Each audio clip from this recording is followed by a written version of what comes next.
প্রধানমন্ত্রীর বাসভবন থেকে বৈঠক সেরে বেরিয়ে আসছেন মমতা বন্দ্যোপাধ্যায়, সেই ছবি আপনারা দেখতে পাচ্ছেন। স্বর্ণালী, ইতিমধ্যে যে ছবি দেখতে পাওয়া যাচ্ছে, মমতা বন্দ্যোপাধ্যায় তিনি বৈঠক সেরে বেরিয়ে আসছেন।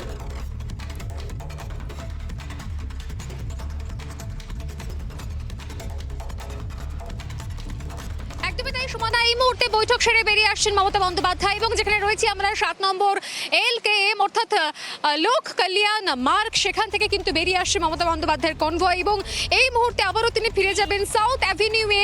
আমরা সেই ছবি দেখাবার চেষ্টা করব যে একেবারে এখানে প্রহরা আবারও নিশ্চিদ্র হয়ে গিয়েছে এবং সেই তৎপরতা চোখে পড়ছে। বেরিয়ে আসছে মমতা বন্দ্যোপাধ্যায়ের কনভয়, মিটিং শেষ করে দীর্ঘক্ষণ মিটিং চলে একদম ঘড়ির কাঁটা মিলিয়ে ঠিক 4টের সময় কিন্তু মমতা বন্দ্যোপাধ্যায় পৌঁছে যান এখানে এবং তারপর থেকে প্রায় 45 মিনিট টানা এই বৈঠক হয় এবং আর কিছুক্ষণের মধ্যে ইতিমধ্যে সেখান থেকে বেরিয়ে এসেছেন মমতা বন্দ্যোপাধ্যায় তার কনভয় এই রাস্তা ধরে, অর্থাৎ 7 নম্বর লোক কল্যাণ মার্গ থেকে বেরিয়ে যাবে মমতা বন্দ্যোপাধ্যায়ের কনভয় এবং সরাসরি চলে যাবেন তিনি আবারও সাউথ অ্যাভিনিউয়ে, যেখানে এরপর তার একাধিক বৈঠক রয়েছে। তিনি অপেক্ষা করবেন কোথাও অভিষেক মানু সিংভির বৈঠকের জন্য এবং এই বৈঠক যে এবং শুরুতেই যেরকম বলছিলাম যে এই বৈঠকের ইস্যুগুলো কিন্তু সেক্ষেত্রে খুব স্পেসিফিক কিছু ইস্যু ছিল ভ্যাকসিন ইস্যু ছিল, যে ভ্যাকসিনের প্রতুলতা বাড়াতে হবে, ভ্যাকসিন অপ্রতুল রাজ্যের ক্ষেত্রে সেরকম ইস্যু ছিল। ত্রাণের যে সেই অনুদান যে মূল্য, সেই বকেয়া মূল্য, সেটার একটা দাবিদার বিষয় ছিল। একই সঙ্গে রাজ্যের বাকি বকেয়া এবং আমি দেখার চেষ্টা করবো সুমনা যে ইতিমধ্যে কিন্তু সেই কনভয় এখান থেকে বেরিয়ে যাচ্ছে। মমতা বন্দ্যোপাধ্যায়ের মিটিং শেষ হয়ে গিয়েছে, বৈঠক প্রধানমন্ত্রী নরেন্দ্র মোদীর সঙ্গে, যে বৈঠকের দিকে নজর ছিল আমাদের শুরু থেকে এবং খুব গুরুত্বপূর্ণ একদম স্পেসিফিক নির্দিষ্ট কয়েকটি ইস্যু ছিল। সেই বৈঠকের সেই ইস্যুগুলো আলোচনা করার পরে কিন্তু একদম সময় ধরে ঘড়ির কাঁটা মেনেই কিন্তু আজকে একাধিক কর্মসূচি মমতা বন্দ্যোপাধ্যায়ের ভাষা কর্মসূচি রয়েছে, আগামীকালও একাধিক কর্মসূচি রয়েছে এবং সেই কর্মসূচি মেনেই কিন্তু এই মুহূর্তে সেই কনভয় রওনা দিচ্ছে আবারও সাউথ অ্যাভিনিউর উদ্দেশ্যে। এবং এই মুহূর্তে দাঁড়িয়ে যে বিষয়টা বলার যে এই স্পেসিফিক ইস্যুগুলো কিন্তু আলোচনা ছিল এবং সেক্ষেত্রে নিঃসন্দেহে মনে করা হচ্ছিল যে এই স্পেসিফিক ইস্যুর বাইরে অন্য কোনো বিষয়ে হয়তো কথা বলবেন না মমতা বন্দ্যোপাধ্যায়। ঠিক সেটাই জানতে পারা যাচ্ছে এখনো পর্যন্ত সূত্রের খবর, তাই যে শুধুমাত্র যে নির্দিষ্ট কিছু ইস্যু ছিল সেই ইস্যুকে কেন্দ্র করেই কিন্তু এই মিটিং হয়, এই বৈঠক হয় এবং তারপরে কিন্তু সেখান থেকে বেরিয়ে গেলেন মমতা বন্দ্যোপাধ্যায় সাউথ অ্যাভিনিউর উদ্দেশ্যে। পরবর্তী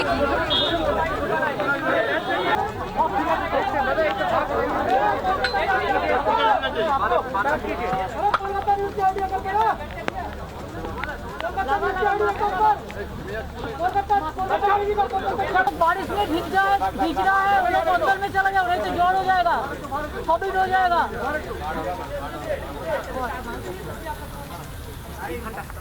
देखिए जो लोग आप लोग बारिश में भीग रहा है, आप लोग अंदर में जाओ, नहीं तो छाता ले लो, अम्ब्रेला ले लो।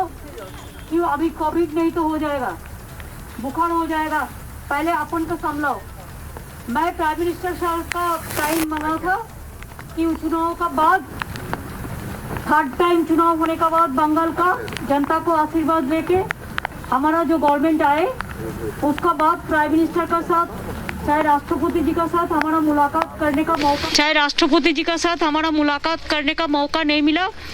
एक दफे प्राइम मिनिस्टर गया था कलाई कुंडा में, तब तो हम वो मीटिंग था, उसमें इंडिविजुअल मीटिंग करने का कोई ये नहीं था।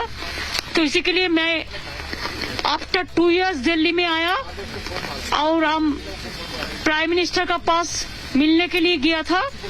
ये विजिट हमारा पूरा काटीसी विजिट है कि चुनाव का बाद एक दफे भेंट करने पड़ता ही है सब। ये हमारा कॉन्स्टिट्यूशन का मुताबिक एक प्रोटोकॉल होता है, तो इसी के लिए एक कॉलन किया है और ये टोटली काटीसी विजिट है। लेकिन काटीसी विजिट का साथ साथ में मैंने कोविड का बारे में थोड़ा चर्चा किया कि कोविड में हमारा जो वैक्सीन मिला है, जो मेडिसिन मिला है, इसमें थोड़ा और ज्यादा हमारा चाहिए। इसी के लिए कि हर स्टेट को मिले, हमारा कोई एतराज नहीं है, लेकिन हमारा स्टेट में पॉपुलेशन का मुताबिक बहुत सारे स्टेट से बहुत कम मिला है। इसी के लिए हमको टीकाकरण बहुत बढ़िया है और अभी हमारा कोविड भी 1% का आसपास में है, तब भी हम चाहते हैं कि थर्ड वेव आने का पहले कोविड का वैक्सीन सबको मिलना चाहिए। इसी का बारे में मेरे को चर्चा हुआ है बाद बाकी मैंने तो पहले भी आप लोगों को कहा, अभी भी कहा कि हमारा बंगाल का थोड़ा प्रोजेक्ट का बारे में भी मैंने जैसे हमारा वैक्सीन को लेकर और थोड़ा बंगाल को स्टेट का जो नेम चेंज करने का बात है उसका बारे में मैंने चर्चा किया कि बहुत दिन हो गया, इसको आप मेहरबानी करके कर दीजिए। यही दोनों बात में हमारा बात हुआ है। प्रधानमंत्री जी ने क्या कहा? देखिए प्रधानमंत्री जी ने क्या बोला, वो हमको उनका बात हमारा मुख से बोलने से ठीक नहीं होता, ठीक नहीं लगता है, because he is not present here. उन्होंने बोला है, उन्होंने देखेंगे, जरूर देखेंगे। दीदी, आप विपक्षी नेताओं से भी मुलाकात कर रही हैं लगातार, विपक्षी दलों के नेताओं से, क्या इसके पीछे की क्या रणनीति, क्या मतलब प्लानिंग है?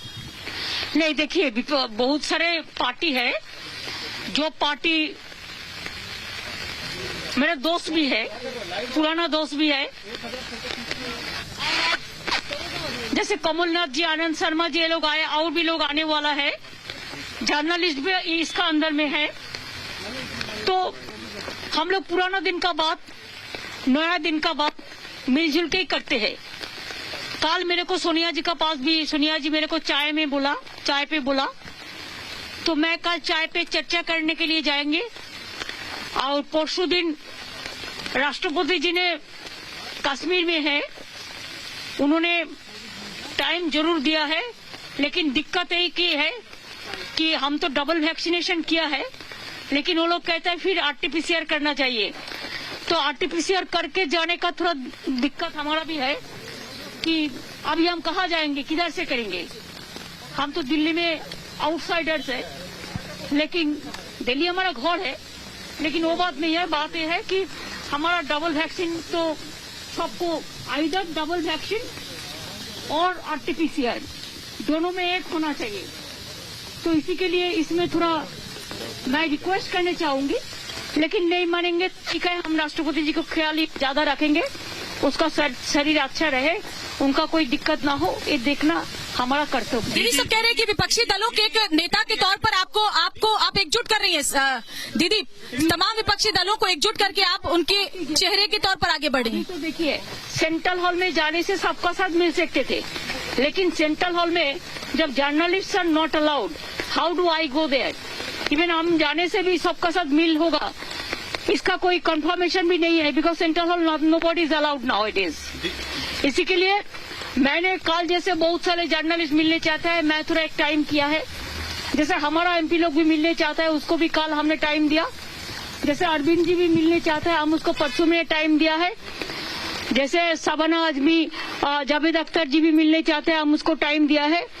ऐसे जो भी रिक्वेस्ट आते हैं हम कोशिश करते हैं इसको एडजस्ट। सभी विपक्षी दलों को एक साथ लाने की कवायद है क्या ममता जी? सभी विपक्षी दलों को एक साथ ला करके आप करेंगे after the session is over, let the Covid situation is over, because अभी कोविड सिचुएशन में आप लीड करेंगी दीदी, आप लीड करेंगी सभी विपक्षी दलों को, you will be the face. Country will lead, दीदी वी आर द फॉलोअर्स। दीदी बंगाल में दीदी ममता जी,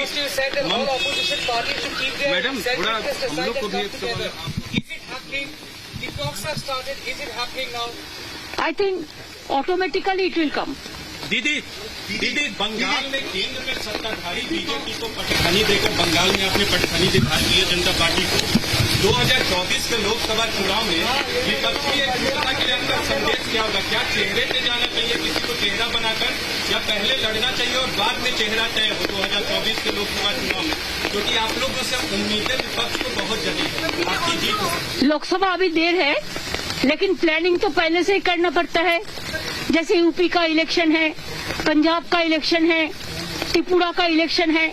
आप लोगों ने देखा कि कल त्रिपुरा में हमारा लड़का लोग गया तो उसको सबको हाउस अरेस्ट करके रख दिया, उधर का गवर्नमेंट।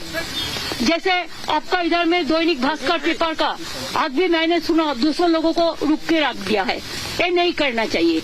और पेगासस में मैं चाहती हूँ कि प्राइम मिनिस्टर एक ऑल पॉलिटिकल पार्टी मीटिंग बुलाए, मीटिंग बुला के सबको साथ बात करके ओपिनियन लेके कोई ना कोई सुप्रीम कोर्ट से इंक्वायरी हम लोग को होना चाहिए। दीदी पहले भी विपक्षियों की एकजुटता की कोशिश की गई, लेकिन धरातल पर बहुत आगे बात बन नहीं पाई। इस बार कितनी उम्मीद है दीदी? पहले भी विपक्षी दलों के एकजुट होने की कोशिश की गई थी। Always hopeful.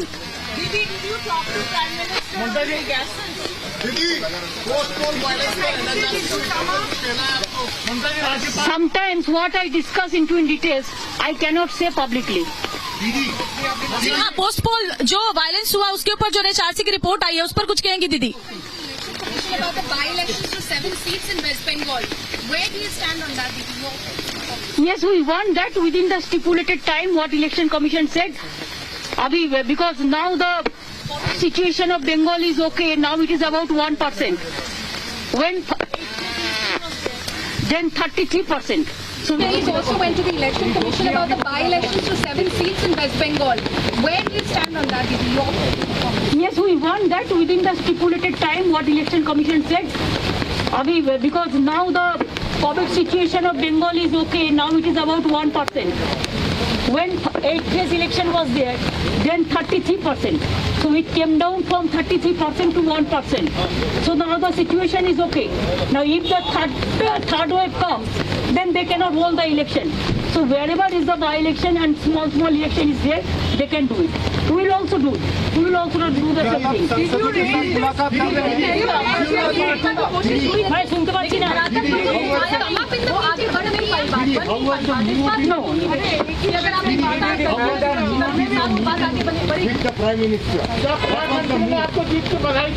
मूड वॉज जीत के बारे में कोई बात नहीं हुआ है। Mood was good and your point. HRC की जो रिपोर्ट आई है बंगाल में हिंसा को लेकर आफ्टर इलेक्शंस, उस पर क्या कहेंगी दीदी? इंतजाम किया है বলছে দিচ্ছে না। আচ্ছা আমি এক্ষুনি যাচ্ছি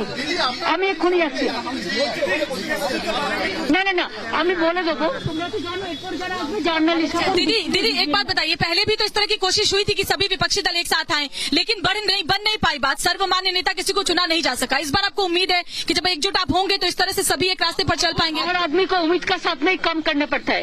अगर उम्मीद नहीं रहता है तो जिंदगी बर्बाद हो जाता है। तो उम्मीद है कि सब विपक्षी दल एक साथ आ जाएंगे। इसी उम्मीद के साथ आप दिल्ली आई हैं दीदी 5 दिन के दौरे पर।